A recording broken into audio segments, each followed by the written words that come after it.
بسم الله الرحمن الرحيم. الحمد لله رب العالمين والصلاة والسلام على محمد النبي الكريم. أما بعد فأعوذ بالله من الشيطان الرجيم. بسم الله الرحمن الرحيم. لئن شكرتم لازيدنكم ولئن كفرتم إن عذابي لشديد. صدق الله العظيم. معزز مہمانان اعظام، عزیز دوستو اور میرے پیارے بچوں، اللہ تعالیٰ نے ہمیں آج 76واں پرجاتستک دن دکھایا. اے اللہ اور ایشور کی ہم پر بڑی مہربانی، کیونکہ ہمیں اس طرح اس ملک میں اس آزادی کے ساتھ رہنے کے لیے میں نے اور آپ نے مل کر آج اور میری شکشک ٹیم نے مل کر اتنا بہترین پروگرام تو انجام دے دیا، مگر اس دین کو انجام دینے کے لیے ہمارے پرکھوں نے، ہمارے پہلوں نے، ہمارے بڑے بزرگوں نے کیسی کیسی تکالیف اور مصیبتیں برداشت کی ہے، کس طرح شہادتیں دی ہیں. اگر ہم ان کی تہ تک پہنچ جائیں تو یقیناً آج کا یہ دن میرے اور آپ کے لیے ایسی مسرت اور ایسی خوشی کا دن ہوگا کہ کوئی بھی اس ملک پر، اس ہندوستان کی دھرتی پر جینے والا اس خوشی کو کبھی بھی اپنے الفاظ میں بیان نہیں کر سکتا. یہ اس ملک کو آزاد کرنے کے لیے، اس ملک میں مجھے اور آپ کو اس طرح رہنے کے لیے جو مشقتیں برداشت کی گئی ہیں، بڑی سخت تکالیف کے ذریعے اس ملک کو آزاد کیا گیا ہے. 1947 سے پہلے 1857 کے بعد اس ملک کے باشندوں نے اتنی زبردست قربانی دی ہے کہ تاریخ میں اگر ہندوستانیوں کے خون سے اس تاریخ کو لکھا جائے تو بھی کم کہا جائے. اور وہی سنہرے الفاظ، وہی ہمارے پرکھوں کا اتہاس، وہی ہمارے پرکھوں کی قربانی مجھے اور آپ کو اندر سے پسیمان کہہ رہی ہے کہ وہ پرکھیں زمینوں کے نیچے گنگا کے پانی میں بہہ کر تو چلے گئے، مگر وہ اپنے خاموش زبان زمین کے نیچے سے گنگا کے پانی کے ذریعے مجھے اور آپ کو آواز دے رہے کہ اس ملک نے ہمیں کس طرح سینچا تھا، اس ملک کو کس حال میں ہم آپ کے حوالے کر گئے تھے، اور آپ نے اس ملک کو کس انداز میں چھوڑ دیا ہے. ہم نے سوچا کہ ہمارے ملک میں بڑی بڑی ٹیکنالوجی، بڑا بڑا اتہاس ہونے جا رہا ہے. نہیں میرے دوستو، اس ملک کا اتہاس تو وہی ہونا چاہیے جو ہمارے پرکھوں کی زبان میں، ہمارے پرکھوں کی دلوں میں چھپا ہوا تھا، کہ اس ملک کا ایک چھوٹا سا باشندہ بھی پڑھا لکھا بغیر نہ رہ سکے. آج سب سے بڑی اس ملک کی ناکامی یہ ہے کہ ہمارے بچے 15 سال 20 سال کے ہو گئے، کچھ 2-5 روپے کمانے میں لگ گئے اور اسی کو اپنی کامیابی سمجھ لی. حقیقت میں وہ کامیابی نہیں، کامیابی اس ملک کی وہ ہے کہ اس ملک سے پوری دنیا مائن خرید کر لے جائے، مین خرید کر لے جائے، تاکہ پوری دنیا کو ہندوستان کے مائن، ہندوستان کے دماغ کی ضرورت ہے. وہ جو چیز ہندوستان کی مٹی میں چھپی ہوئی ہے وہ کہیں آپ کو نظر نہیں آئے گی.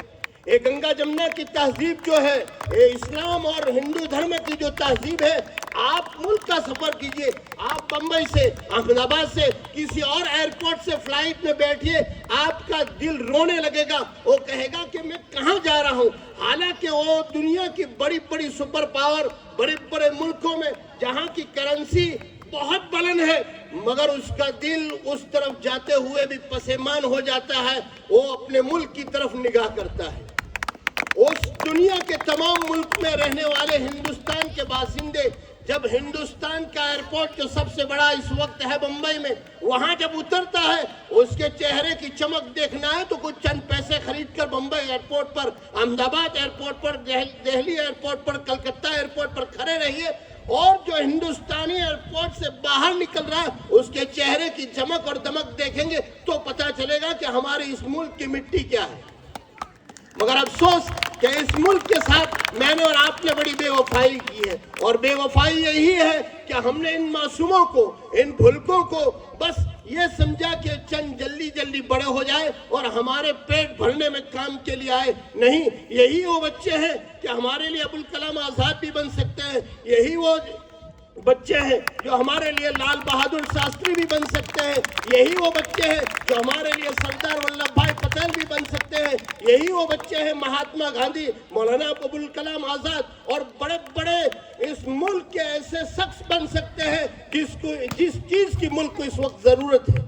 ان چیزوں کو باہر آور لانے کے لیے میری ان شکست ٹیموں نے آج محنت کی، اس کا ریزلٹ آپ کے سامنے ہے۔ مجھے اس ریزلٹ کو لکھنا نہیں، آپ کے دل، آپ کی آنکھیں جو نم ہو گئی وہ مجھے کہہ رہی تھی کہ تیرے اسکول کی ٹیچر کی جو محنت ہے اس کا ریزلٹ ہم اپنے دلوں میں لکھ کر جائیں گے۔ مگر افسوس ہے، میں اپنے اس علاقے کے ہر فرد سے کہوں گا کہ اس اسکول کو محض مسلمانوں کے لیے نہیں بلکہ اس پورے علاقے کے تمام مذاہب کو پالنے والے باشندوں کے لیے بنائی گئی ہے۔ اس اسکول میں آئیے، اپنے بچوں کو پڑھائیے اور اپنے بچوں کی زندگی کو بلند کیجئے۔ یہاں کوئی بھید بھاؤ کبھی نہیں ملے گا۔ یہی وہ بچے ابھی دکھلا کر گئے، یہی ان بچوں کے کچھ ایسی ترٹیوں نے مجھے اور آپ کو سبق دیا کہ اگر انسان اس چیز کو اپنے دل میں چھپا لے تو ہمیشہ ہمیشہ کے لیے اس کے دل سے نفرتیں اور بغض نکل جائے گا۔ ہندوستان کی سب سے بڑی کامیابی یہی ہے کہ یہاں کا ہندو، یہاں کا مسلمان، یہاں کا سکھ، یہاں کا عیسائی ایک دوسرے کے کندھے پر ہاتھ رکھے بغیر کبھی جی نہیں سکتا۔ یہ یہاں کی تہذیب ہے۔ یہ چیز آپ کو کسی اور ملک میں نہیں دیکھنا ملے گی۔ میں نے اس دنیا میں 2-3 ملکوں کا سفر کیا اور کتنے اور ایئرپورٹ پہ مجھے اترنا ہوا، وہاں یہ چیز میں نے نہیں دیکھی۔ کبھی کبھی ایئرپورٹ پہ 6 گھنٹے رکنا پڑتا ہے، وہاں ہندوستان کے کسی کونے کا بھی آدمی مل گیا، بس لگتا ہے کہ میرا پریوار مجھے مل گیا۔ 6 گھنٹے کاغذ میں پڑھتے ہوئے تو درد ہوتا تھا، مگر جب وہ ملتا ہے تو 6 گھنٹے کم پڑ جاتے ہیں۔ یہ اس ملک کی تہذیب ہے، یہ اس ملک کی پہچان ہے۔ ہندوستانی جب کہیں بھی ملتا ہے تو وہ سمجھتا ہے کہ شاید مجھے اپنا سگا بھائی مل گئے۔ وہ تو کب پتہ چلے گا؟ آپ ہندوستان سے باہر جائیے، سفر کیجئے، پھر کسی ہندوستانی سے ملیے، تب پتہ چلے گا کہ اس میں مزہ کیا ہے۔ آج ہم اس علاقے بیلا کے علاقے کے ہیں، اگر ہم سورت چلے جاوے، ہمیں اپنے بیلا کا کوئی آدمی میسر مل گیا، کوئی قریب کا مل گیا، پھر کیا حال ہوتا ہے؟ ہم تو ہندوستان میں ہی ہے، پھر بھی ہمارا دل بےتاب ہو کر اسے وقت دینے پر مجبور ہو جاتا ہے۔ اسی طرح جب اس ملک کا باشندہ اس ملک کو چھوڑ کر پرائے ملک میں جائے اور وہاں ہندوستانی مل جائے تو پھر اس کا کیا پوچھنا ہوگا؟ یہی وہ چیز ہے۔ میں آپ سب کا بہت دلی مبارکبادی کے ساتھ شکریہ ادا کرتا ہوں کہ آپ لوگوں نے ہماری حقیر فقیر دعوت پر اپنے وقت کو فارغ کر کے میرے بچوں کو حوصلہ افزائی کرنے کے لیے آپ حاضر ہوئے۔ اللہ تعالیٰ آپ کے آنے کو قبول فرمائے۔ اور بہت سارے میرے دوست احبابوں نے، ملنے والوں نے، اور جو مجھے جانتے ہیں میں انہیں نہیں جانتا، آج بہت سارے ایسے نام آئے جنہوں نے اپنی حلال کمائی کے ذریعے، اس کڑک دھوپ میں کمائی ہوئی کمائی کے ذریعے میرے بچوں کی حوصلہ افزائی کی۔ میں بھی اپنے رب سے، خالق سے، مالک سے دعا کرتا ہوں اللہ تعالیٰ آپ کی حوصلہ افزائی فرمائے، آپ کی تمام جائز مقاصد کو پورا فرمائے، آپ کی روزی میں، آپ کی کھیتیوں میں برکت عطا فرمائے، آپ کی تجارت میں برکت عطا فرمائے۔ آپ کا آنا مبارک ہو، آپ کا آنا مبارک ہو، اور میرے اس اسکول کے پریوار کے لیے وہ خیر و برکت کی ذریعہ بنے۔ انہی الفاظ کے ساتھ میں اپنی بات کو ختم کرتا ہوں۔ وآخر الدعوانا الحمدللہ رب العالمین۔ 5 منٹ کے لیے اپنی جگہ پر بیٹھے رہے۔ تمام طلبہ، آنے والے مہمان، آپ لوگوں کو چھوٹا سا نذرانہ آپ ہی کے سیٹ پر دے دیا جائے گا، اس کو آپ قبول فرمائیے۔ یہ حقیر سی ہماری طرف سے دعوت ہے، اس کو بڑا سمجھ کر قبول فرما لیں گے، ہمارے لیے زینت ہوگی۔ جزاک اللہ خیر۔